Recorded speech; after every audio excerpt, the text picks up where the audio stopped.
I tried to open the bedroom door. It was locked. From inside, my fiancée said, "Wait." A man's voice added, "Almost." I didn't wait. I pushed the door in. I came home earlier than planned because my meeting in Phoenix collapsed in under an hour. The client lost funding, the return flight was open, and I took the first seat back without overthinking it. The apartment was quiet when I unlocked the door, which was unusual for a Thursday night. Fiona usually had music playing while she worked on wedding details, vendor spreadsheets, or seating charts spread across the kitchen table.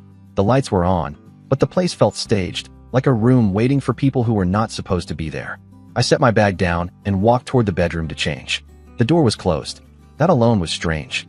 We never closed it unless one of us was on a call. I tried the handle. It did not move. Someone inside told me to wait. A second voice followed, male, relaxed, unbothered, and completely out of place in my apartment. There was no hesitation in me, no internal debate. I pushed my shoulder into the door and forced it open. What I saw did not need interpretation. Fiona was half-dressed. Curtis Vaughn was pulling his shirt on like he belonged there. The bed was disturbed in a way that erased any remaining doubt. The air smelled wrong. Curtis did not scramble or panic. That calm told me everything I needed to know before anyone said another word. I asked who he was and how long this had been happening.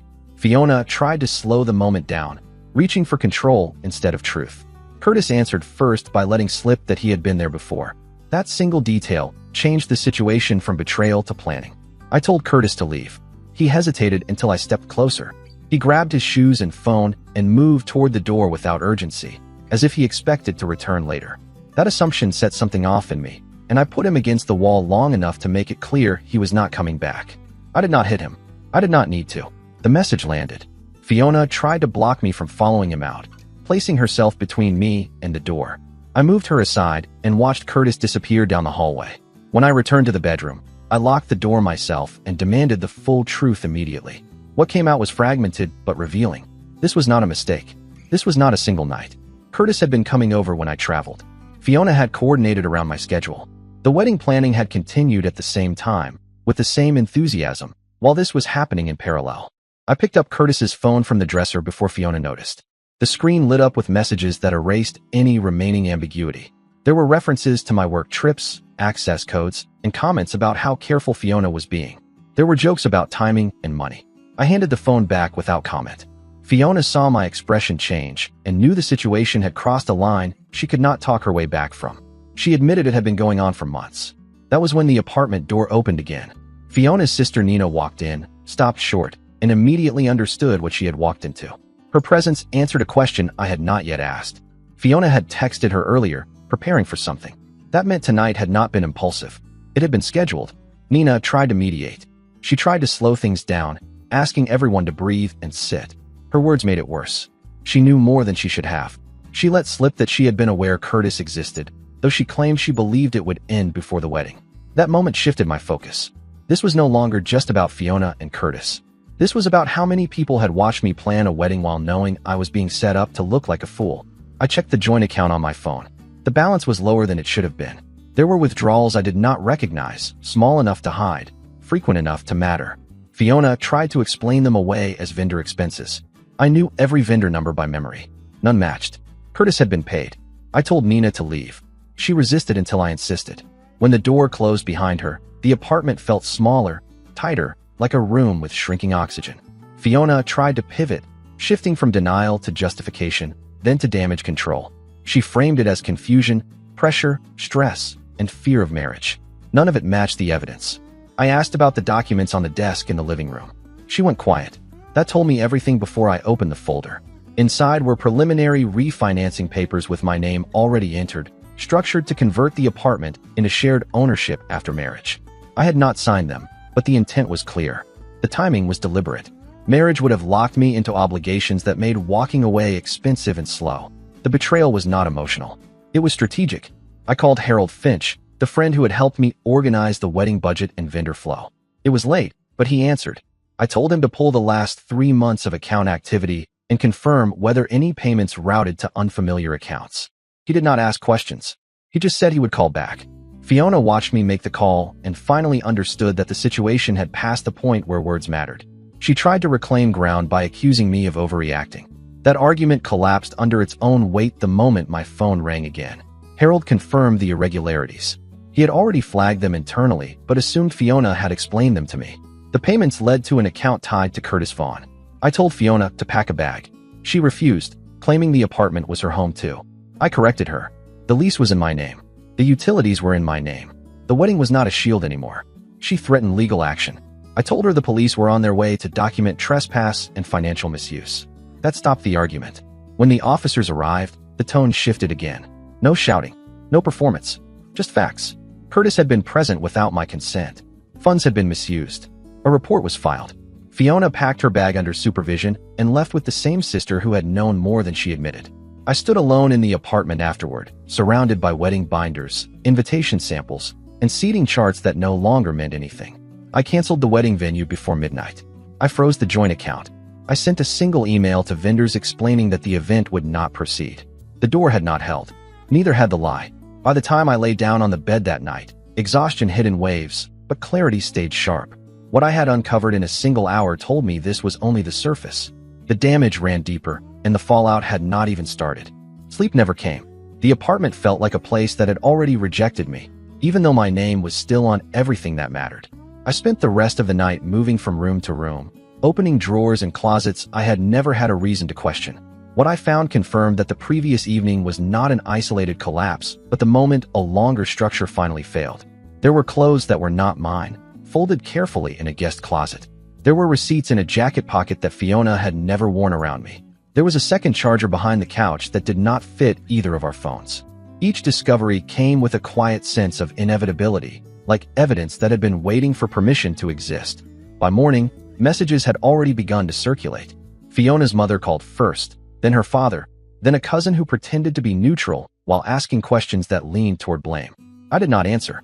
I sent one short message explaining that the wedding was canceled due to infidelity and financial misconduct. I kept it factual and unembellished. I did not owe anyone tone management. I left the apartment just after sunrise to meet Harold at his office. He had stayed up most of the night reviewing transaction histories and pulling records that went beyond the wedding account. What he found widened the scope of what I had walked into. The payments to Curtis were only part of it.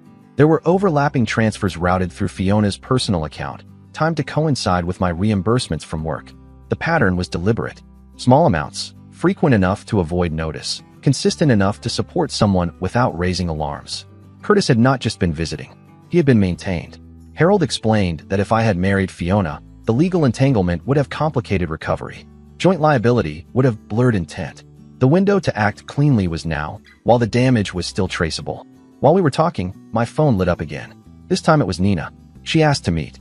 She framed it as concern, as regret, as an attempt to help contain the fallout. I agreed, not because I trusted her, but because she was already part of the machinery that had worked against me. Avoiding her would not undo that. We met at a cafe near her office.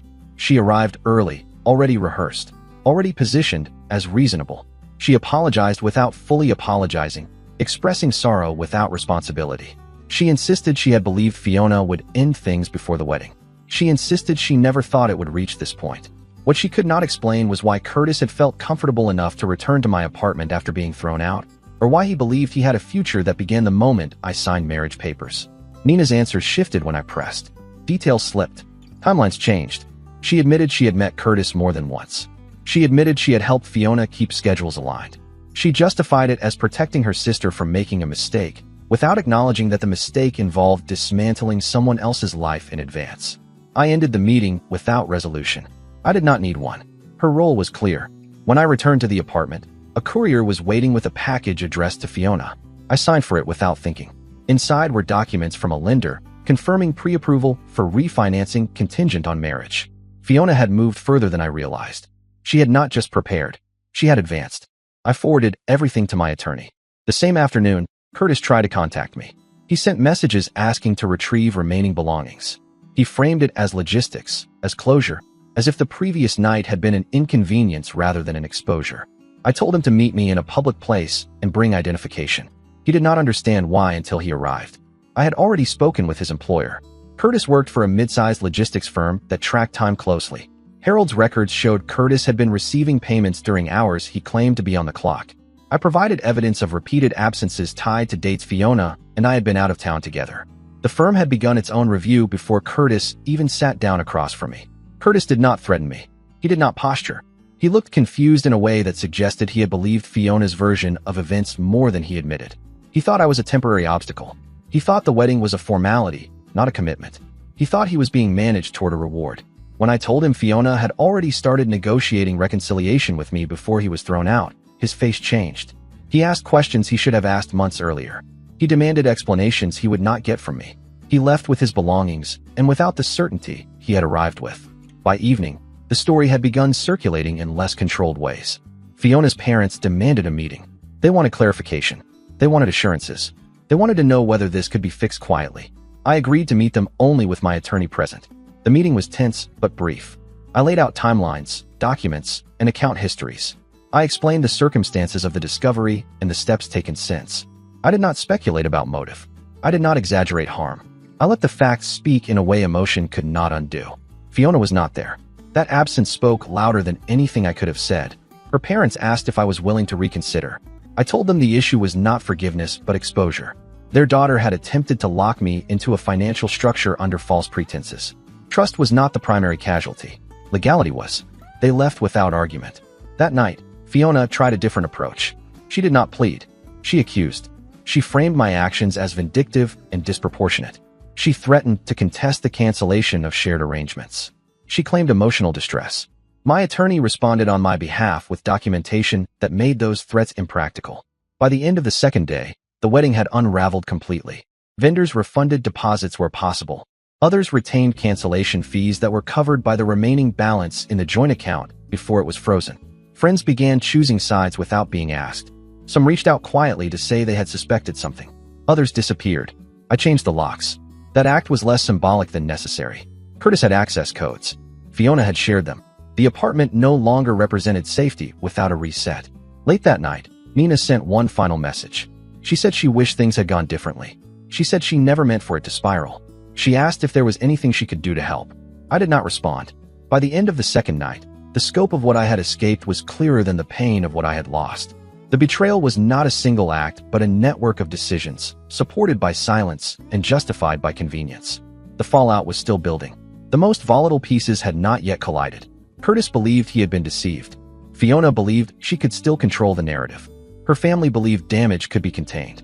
They were all wrong, and none of them yet understood how much ground they had already lost. The third day started with silence, which I learned quickly was more dangerous than noise. Silence meant people were comparing notes, aligning stories, and deciding who would move first. By mid-morning, the silence broke. Curtis moved first. He showed up at the apartment building without warning, standing outside the entrance like someone who believed proximity still granted access. The doorman called up to confirm whether Curtis was expected. That single call saved the situation from escalating in public. I went downstairs instead. Curtis looked worn in a way that suggested sleep had not come easily for him either. He did not come angry. He came determined. He believed he had been wronged, not just exposed. He said Fiona had contacted him after being removed from the apartment, insisting that I had manipulated the situation, that I had exaggerated financial issues, and that everything could still be salvaged if he stayed quiet. That was the moment I realized Fiona was attempting to play both sides again, even after everything had collapsed. Curtis asked for proof. I showed him the documents. Not selectively, not strategically, fully. I laid out timelines, payments, and the refinancing pre-approvals that would have locked me into shared ownership weeks after the wedding. I showed him the transaction patterns that supported him while he believed he was being prepared for a future. Curtis did not interrupt. He absorbed the information in the way someone does when the structure they relied on fails at once. He asked one question that mattered. He wanted to know whether Fiona had ever intended to leave me before the marriage. I told him the truth. Based on the evidence, no. Curtis left without a threat and without a plan. That was worse for Fiona than anger. It meant he was done protecting her narrative. The same afternoon, Fiona's parents requested another meeting. This time, they wanted Fiona present. I agreed again, under the same condition as before. The meeting took place in a neutral office space arranged by their attorney. Fiona arrived late. She looked composed but strained, like someone who had rehearsed calm without resting long enough to sustain it. She tried to take control immediately by reframing events as emotional chaos, mutual misunderstanding, and stress-induced mistakes. She avoided timelines. She avoided documents. She leaned on tone. That approach failed quickly. My attorney presented the refinancing documents and the account records in sequence. Fiona tried to interrupt, but stopped when her father asked her to explain specific line items. She could not. She shifted blame to Curtis, claiming he had pressured her financially. That argument collapsed when Curtis's name appeared on deposits that predated his job loss. Her parents watched a version of their daughter they thought they knew lose coherence in real time.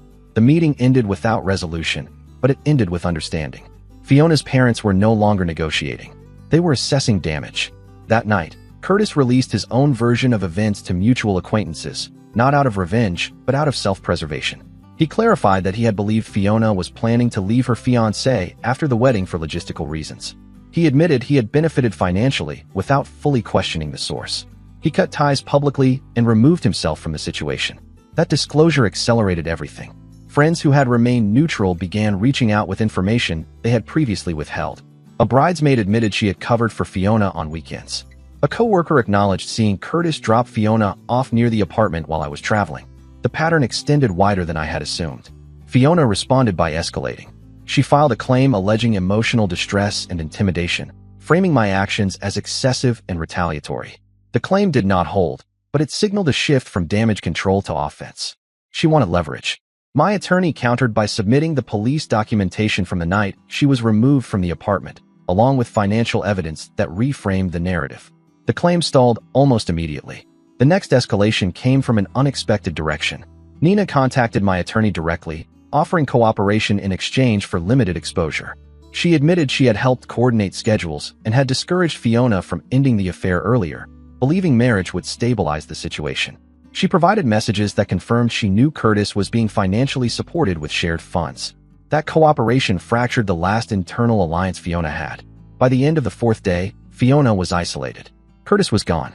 Nina had withdrawn support. Her parents were no longer defending her position. The story circulating among extended family and friends was no longer sympathetic. Fiona attempted one final pivot. She requested a private meeting with me, insisting she needed to explain things without intermediaries. I refused. There was nothing left to clarify that documents had not already resolved. She then attempted to re-enter the apartment while I was away, claiming she still had belongings inside. The attempt failed because the locks had been changed and the building staff had been instructed not to grant access without written authorization. That denial triggered her most visible breakdown yet. Security documented the incident. Neighbors noticed. The narrative she had tried to shape quietly now had witnesses. That same evening, my attorney informed me that the refinancing lender had withdrawn the pre-approval entirely after reviewing the dispute. Fiona had burned the bridge she intended to cross. The financial consequences landed faster than the emotional ones. Without access to shared funds, without family support, and without Curtis, Fiona's stability collapsed. She attempted to negotiate temporary support through her parents. They refused until legal matters were resolved. She attempted to negotiate silence from Curtis. He did not respond.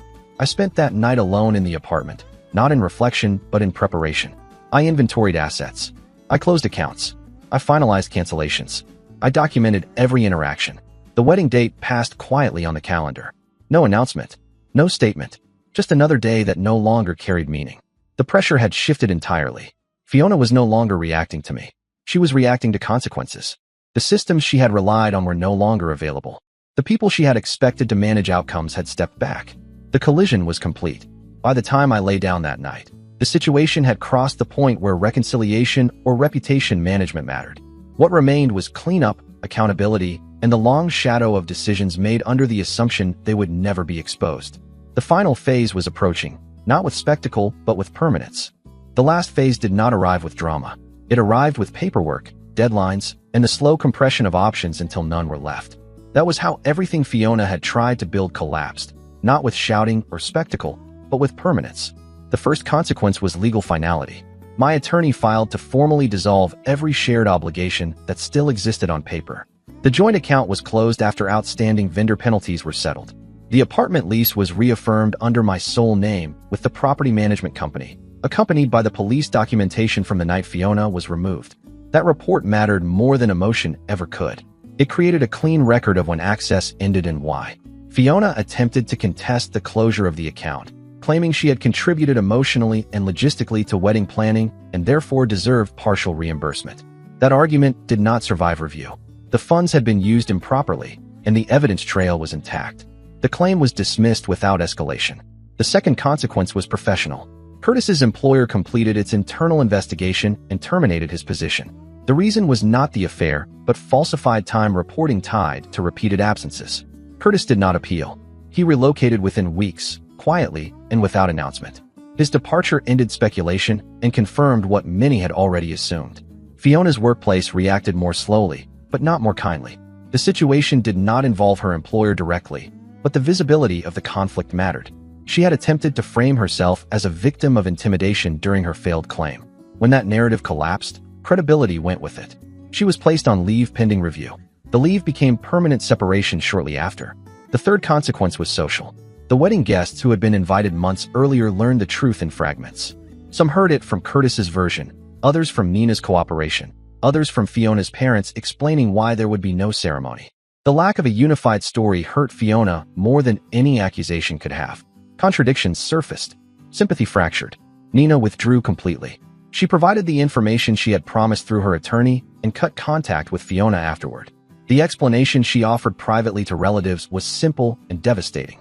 She said she could no longer protect behavior she had helped excuse. That statement traveled faster than any defense Fiona attempted to mount. Fiona's parents remained silent publicly.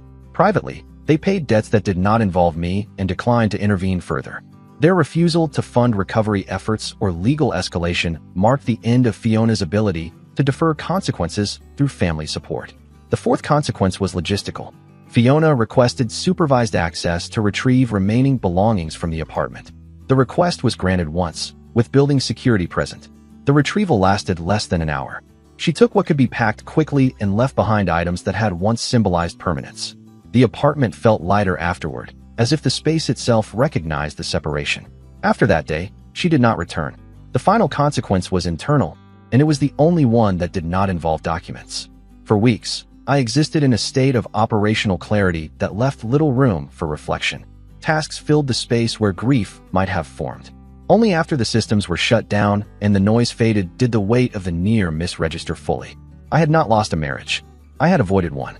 The realization carried its own cost.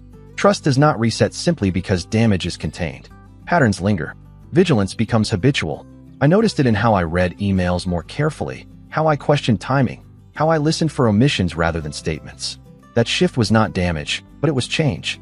Fiona made one final attempt to communicate through her attorney, proposing a settlement that included mutual non-disclosure and a statement framing the situation as a private incompatibility.